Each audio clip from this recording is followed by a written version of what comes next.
రాష్ట్రంలో ప్రధానంగా జలాశయాలన్నీ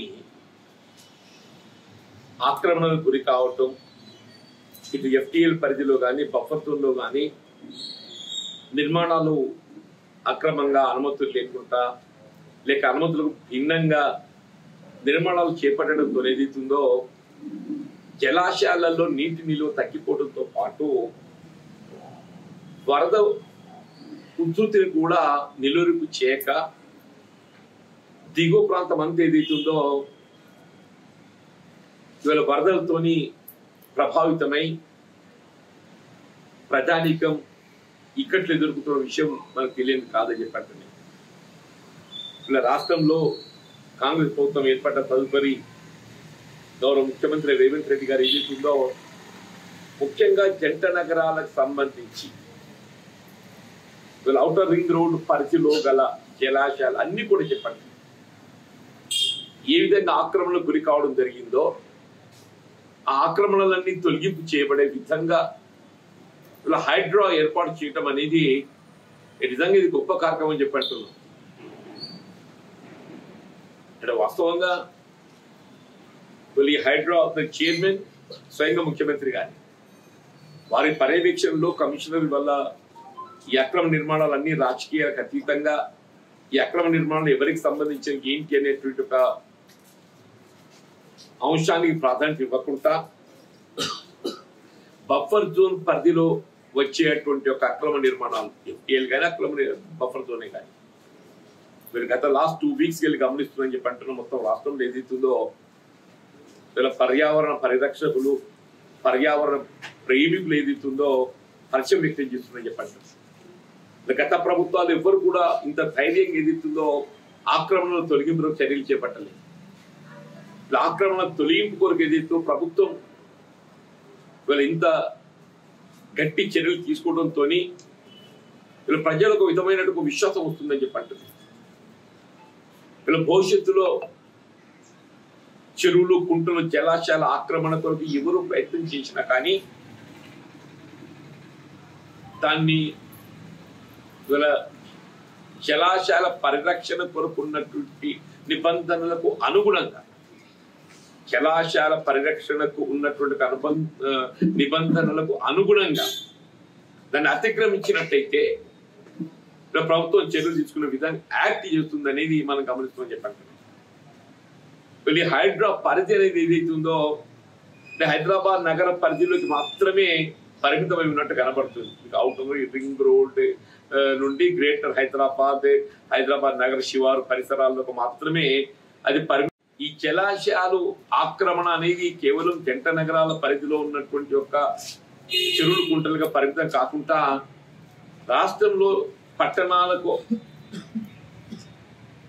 అనుసంధానంగా ఉన్నటువంటి చెరువులు కుంటలు కూడా బఫర్ జోన్లో నిర్మాణాలు అధికంగా వెలిసినాయని చెప్పండి. అది ఏ పట్టణం అని కానీ మళ్ళీ హైడ్రా పరిధిని మొత్తం రాష్ట్రాన్ని విస్తరింప చేసేటువంటి అవకాశం ఏమైనా ఉన్నదా? హైడ్రా పరిధిని రాష్ట్రం అంతా విస్తరింప చేసే అవకాశం ఉంటే వెల్కమ్. ఇప్పుడు లేని పక్షంలో జిల్లా కలెక్టర్లు కూడా వారికి ప్రత్యేకంగా ఆదేశాలు జారీ చేయాలి రాష్ట్ర ప్రభుత్వ గౌరవ ముఖ్యమంత్రిగా. ఏ విధంగా హైదరాబాద్ నగర పరిధిలో గ్రేటర్ హైదరాబాద్ పరిధిలో ఏదైతుందో జలాశయాలలో ఎఫ్టీఎల్ లెవెల్లో కానీ బఫర్ జోన్ పరిధిలో కానీ నిర్మాణాలు చేసినట్టయితే హైడ్రో ఏదైతుందో వాటిని తొలగిస్తుందో రాష్ట్రంలో ఇతరత్ర పట్టణాలలో కానీ పట్టణాల పరిసరాల్లో కానీ ఇతరత్ర కానీ చెప్పంటున్నాయి ఎక్కడ బఫర్ జోన్లో ఆక్రమణకు గురై నిర్మాణాలు చేపట్టామంటే తొలగింపు అనేది ఒక అంశం. ముఖ్యంగా నేను గౌరవ జిల్లా కలెక్టర్ గారి మన జగిత్యాల జిల్లా కలెక్టర్ గారు కూడా లేఖ రాస్తాను. మిత్రులు లక్ష్మణ్ కుమార్ గారు కూడా లేఖ రాస్తామే. ఇప్పుడు జగిత్యాల జిల్లాకు సంబంధించి జగిత్యాల పట్టణ పరిసరాల్లో ఉన్నటువంటి చెరువులు కుంటలు ఏ విధంగా ఆక్రమణకు గురవుతున్నాయని ఇక్కడ మోత చెరువే కానీ కందపల్లి చెరువే కానీ ముప్పారం చెరువే కానీ ఇవన్నీ ఆక్రమణకు గురవుతున్నాయి.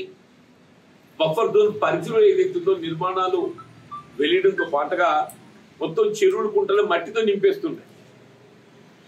మొత్తం చెరువులు కుంటలని బఫర్ జోన్ పరిధిలో మట్టితో నింపేస్తుంది. ఈ మట్టితో నింపేయడంతో నిలువ సామర్థ్యం తగ్గిపోయింది. ఇలా మత్స్యకారులు చేపల వృత్తిపై ఆధారపడేటువంటి మత్స్యకారులు ఉన్నారు కదా, వాళ్ళు ఇబ్బందులు ఎదుర్కొంటున్నారని చెప్పంటున్నా. ఇటు రైతాంగం ఇబ్బంది ఎదుర్కోవడంతో పాటుగా మత్స్యకారులు కూడా వాళ్ళ వృత్తికి విఘాతం కలుగుతుందని చెప్పంటున్నాయి. కాబట్టి గౌరవ ముఖ్యమంత్రి గారికి ఏదైతుందో హైదరాబాద్ పరిధిని ఇది కేవలం హైదరాబాద్ నగరానికి గ్రేటర్ హైదరాబాద్ గా పరిమితం కాకుండా రాష్ట్ర స్థాయిలో విస్తరింపచేసేటువంటి అవకాశం ఏ మేరకు ఉన్నది పరిశీలించాలి. ఇప్పుడు విస్తరింప చేయలేని పరిస్థితులలో మీరు జిల్లా కలెక్టర్లకు ప్రత్యేక అధికారాలు కల్పించండి.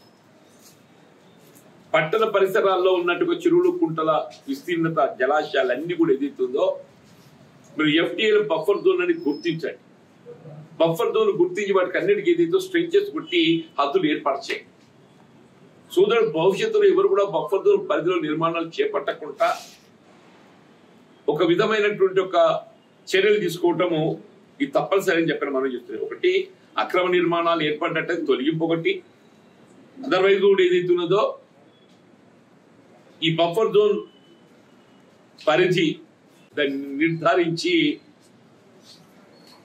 స్ట్రెంచెస్ కొట్టినట్టయితే ఈ బఫర్ జోన్ పరిధిలో అక్రమ నిర్మాణం ఏర్పడకుండా చేపట్టాడు అవకాశం లేకుండా అది చర్యలు చెప్పాడు. ఒకటి ఇంకొకటి కూడా ఏంటంటే ఇవాళ గత ఈ లాస్ట్ 2 weeks హైదరాబాద్ నగరంలో హైడ్రా చేపడుతున్నటువంటి ఒక చర్యలతోని యావత్ నగరవాసులు అందరూ కూడా హర్షం వ్యక్తం చేస్తున్నారు. ఇంత ఫర్మ్ గా యాక్ట్ చేస్తున్నారు, ఈ అక్రమ నిర్ణయాలు ఎవరు ఏంటి అనేది వాడు ఎంత పెద్ద రాజకీయ నాయకుడు కానీ ఎంత పెద్ద వ్యాపారవేత్త కానీ వాడు ఎవరైనా కానీ చెప్పంటుండే అందరినీ కూడా తొలగింపు చేయడం మనం గమనిస్తామని చెప్పంటుండే. దానికి తోడి వాళ్ళు ఏదైతుందో ఇలా హుస్సేన్ సాగర్ బఫర్ జోన్ లో నేను ప్రత్యేకించి మెన్షన్ చేస్తున్నా. హుస్సేన్ సాగర్ బఫర్ జోన్ లో నాకు ఇప్పటి గుర్తుంది, అప్పుడు తెలుగుదేశం ప్రభుత్వ హయాంలో ఏదైతుందో హుస్సేన్ సాగర్ బఫర్ జోన్ లో ప్రభుత్వమే అనుమతులు ఇచ్చి వ్యాపార కేంద్రాలు ఏర్పాటు చేసింది. ఈ వ్యాపార కేంద్రాలు ఏర్పాటు చేసి సరే ప్రభుత్వానికి లీజ్ ఏ మేరకు వస్తుంది, రెంట్ అనేది ఏ విధంగా ఉన్నా కానీ బఫర్ జోన్ లో నిర్మాణాలు చేయడం అనేది ఇది అక్రమం, నిబంధనలకు విరుద్ధం. కాబట్టి ఇదంతా కూడా హైదరాబాద్ పరిధిలోకి వస్తుంది. ఇలా హుస్సేన్ సాగర్ సంబంధించి ఎఫ్టీఏ బఫర్ జోన్ పరిధులను మీరు నిర్ధారించండి. హుస్సేన్ సాగర్ ఏదైతుందో ఇవాళ హైదరాబాద్ నగరం నడిబొడ్డున ఉన్నది. దానికి సంబంధించి మీరు బఫర్ జోన్ నిర్ధారణ చేసి బౌండరీస్ ఏర్పాటు చేసి ఆ బఫర్ జోన్ పరిధిలో అది ప్రభుత్వ అనుమతితో వ్యాపార సంస్థలు ఏర్పాటు చేసిందా లేక ఏ విధమైన అనుమతి లేకుండా వ్యాపార సంస్థలు ఏర్పాటు చేసిందా అవి ఏమన్నా కానీ వాళ్ళు ఎంత పెద్ద వాళ్ళైనా కానీ చెప్పంటాను నేను. వాటిని తొలగింప చేయడమే ప్రభుత్వం యొక్క ప్రాధాన్యత అంశంగా భావించాలని చెప్పంటున్నా. ఇంతవరకు ఏ ప్రభుత్వం కూడా ఇంత కఠినంగా చర్యలు చేపట్టలేదు, ఇంత ధైర్యంగా ముందుకు పోలేదు. రాష్ట్రంలో ఏదైతుందో కాంగ్రెస్ ప్రభుత్వం రేవంత్ రెడ్డి గారు ఇంత ధైర్యంగా ముందుకు పోతున్నారు. కాబట్టి మీరు హుస్సేన్ సాగర్ బఫర్ జోన్ పరిధిలో ఉన్నటువంటి యొక్క వ్యాపార సంస్థలు మనం పోతుంటేనే కనబడుతుంటది. ఇప్పుడు ఇందిరాగాంధీ స్టాచ్యూకి వెళ్ళి మీరు అటు సదరన్ సైడ్ కానీ నార్థన్ సైడ్ కానీ ఎటు వేరే కానీ చెప్పండి, వాటర్ నీటి నిల్వ సామర్థ్యానికి ఈ రోడ్డు మధ్య మొత్తం వ్యాపార సంస్థలు ఉన్నాయి. అవన్నీ బఫర్ జోన్ లో వస్తాయి. గతంలో పి జనార్దన్ రెడ్డి గారు ఎమ్మెల్యే ఉండగా, ఖైరతాబాద్ ఎమ్మెల్యే ఉండగా పి జనార్దన్ రెడ్డి గారు దీనిపైన పెద్ద ఉద్యమం చేసి అప్పుడు నగర కాంగ్రెస్ అధ్యక్షుడు కూడా ఉండేది అనుకుంటా. వాళ్ళు నగర కాంగ్రెస్ అధ్యక్షుడు పెద్ద ఉద్యమం చేసి లీగల్ బ్యాటిల్ కూడా చేసి సమూహం ఏదైతుందో దాన్ని ఆశించినటువంటి ఒక మరి ఫలితాలు పొందలేకపోతే ఇప్పటికి కూడా అక్రమ నిర్మాణాలు అట్లే ఉన్నాయి, ఆ వ్యాపార సంస్థలను అట్లే కొనసాగుతున్నాయని చెప్పండి. ఇవాళ మనకు ఈ ప్రభుత్వం గత 2 వారాల నుండి ఏదైతే హైడ్రా యాక్ట్ చేస్తుందో ఇవాళ హుస్సేన్ సాగర్ బఫర్ జోన్ పరిధిలో నెలకొల్పబడ్డటువంటి వ్యాపార సంస్థలు అన్నింటినీ కూడా తొలగింప చేయగలిగినప్పుడే ప్రజల్లో మరింత విశ్వాసం పెరుగుతుంది. దాంతో హుస్సేన్ సాగర్ దిగువ నాలా కూడా ఆక్రమించి నిర్మాణాలు చేపట్టి హుస్సేన్ సాగర్ దిగువ నాలా ఉంటది కదనే, మనం వియర్ మత్తడి దుంకు వస్తుంది కదా, అందులో కూడా నిర్మాణం చేపట్టిండని చెప్పంటుంది. హుస్సేన్ సాగర్ దిగువన కూడా. కాబట్టి వీళ్ళ ముఖ్యమంత్రి ప్రత్యేక ఈ లేఖ రాస్తున్నాను. మిత్రులు లక్ష్మణ్ కుమార్ గారు నేను ఏదైతుందో ముఖ్యమంత్రి చేపట్టిన చర్యల పట్ల హర్షం వ్యక్తం చేస్తూ ఇది ప్రజలు మరింత మనం విశ్వాసం పొందగలగాలి. ఇది ఒక ప్రేరణ అని చెప్పంటున్నా. పర్యావరణ పర్యవేక్షకులకు, పర్యావరణ ప్రేమికులకు జలాశయాలు నిండుగా మనకేదైతే జల సమృద్ధితో మనం నిల్వ చేసుకోగలిగితే భూగర్భ జలమట్టం పెరిగి వస్తుంది.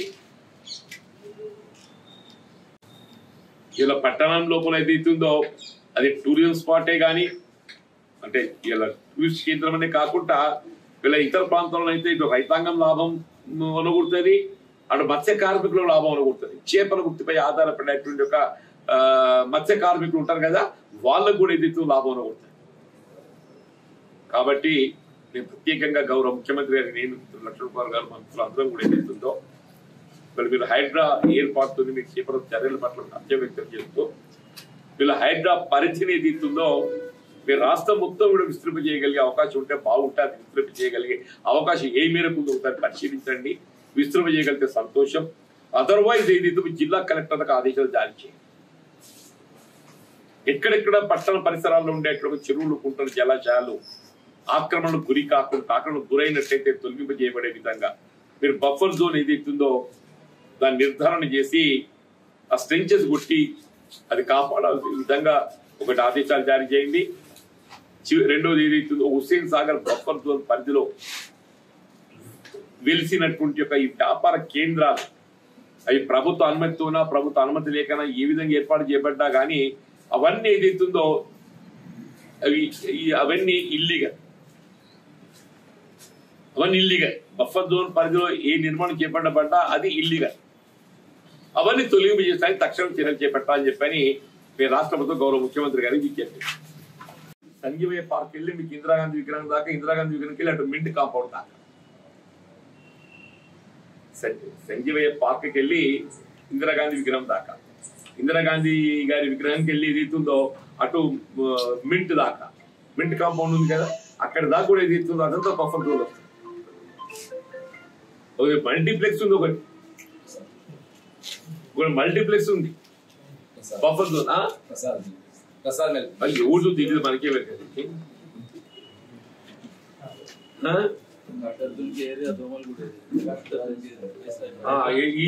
మల్టీప్లెక్స్ ఉంది.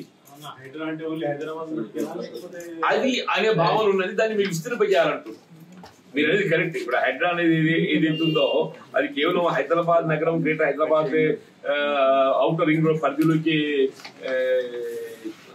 విస్తరించున్నది కాబట్టి మొత్తం రాష్ట్రానికి విస్తరింపజేసే అవకాశం ఏ మేరకు ఉందో పరిశీలించాలని చెప్పండి.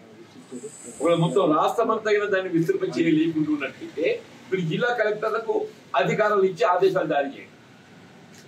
జిల్లా కలెక్టర్లకు అధికారాలు ఇచ్చి ఆదేశాలు జారీ చేయండి. ఇప్పుడు ఉదాహరణ జగిత్యాల పట్టణం ఉన్నదే, నేను గౌరవ జిల్లా కలెక్టర్ గారికి 4 ఉత్తరాలు రాసిన. మీకు ఇక్కడ మోత చెరువు కానీ, కన్నెపల్లి చెరువు కానీ, ముప్పల చెరువు కానీ ఏ విధంగా ఆక్రమణకు గురవుతుంది, ఏ విధంగా మట్టితో నింపబడుతుంది, మట్టితో నింపబడడంతో ఏదైతుందో నీటి నిల్వ సంపద తగ్గిపోతాయి. రైతాంగం ఇబ్బందులు ఎదుర్కొంటారు, మత్స్యకారులు ఇబ్బందులు ఎదుర్కొంటారు. మన హైడ్రా వచ్చిన తర్వాత ఇట్స్ అన్ ఐ ఓపెనింగ్ అని చెప్పంటున్నాను నేను. అందరూ కూడా ఇది ఇప్పటికైనా జాగ్రత్త పడాలి.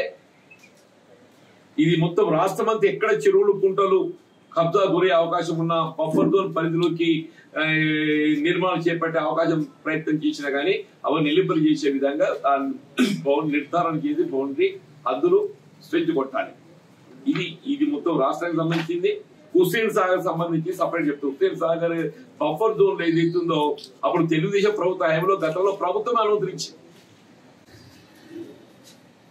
ఐ థింక్ ఇట్ వాజ్ 99-2004 మధ్యలో, లేకపోతే 94-2004 మధ్యలో ఏదైతుందో ప్రభుత్వమే వ్యాపార కేంద్రాలను ఏర్పాటు చేసి అనుమతించి లీజ్ ఇచ్చింది బఫర్ జోన్. అప్పుడు పి జనార్దన్ రెడ్డి గారు ఎమ్మెల్యే ఉండేది. పాప ఆయన అయితే మొత్తం పోరాటం చేసిండు. ఈ బఫర్ జోన్ పరిధిలో అక్రమంగా వెలిసినటువంటి యొక్క నిర్మాణాలని తొలగింపు చేయాలని చెప్పారు. న్యాయ పోరాటం కూడా చేసి నాకు తెలిసి మరి అప్పుడేం మన ఆశ్చర్య పొంద పొందలేకపోయినాం. రేవంత్ రెడ్డి గారు కొంత పటిష్టంగా గట్టిగా పనిచేస్తున్నాడు కాబట్టి ఈ హుస్సేన్ సాగర్ బఫర్ జోన్ పరిధిలో వచ్చి నిర్మాణం చేపట్టబడి ఏదైతే వ్యాపారాలు కొనసాగుతున్నాయో అవన్నీ కూడా తొలగింపు చేయవలసిన బాధ్యత ఇవాళ ప్రభుత్వంపై ఉన్నది. ఆ దిశగా చర్యలు చేపట్టాలని చెప్పని నేను గౌరవ ముఖ్యమంత్రి గారికి విజ్ఞప్తి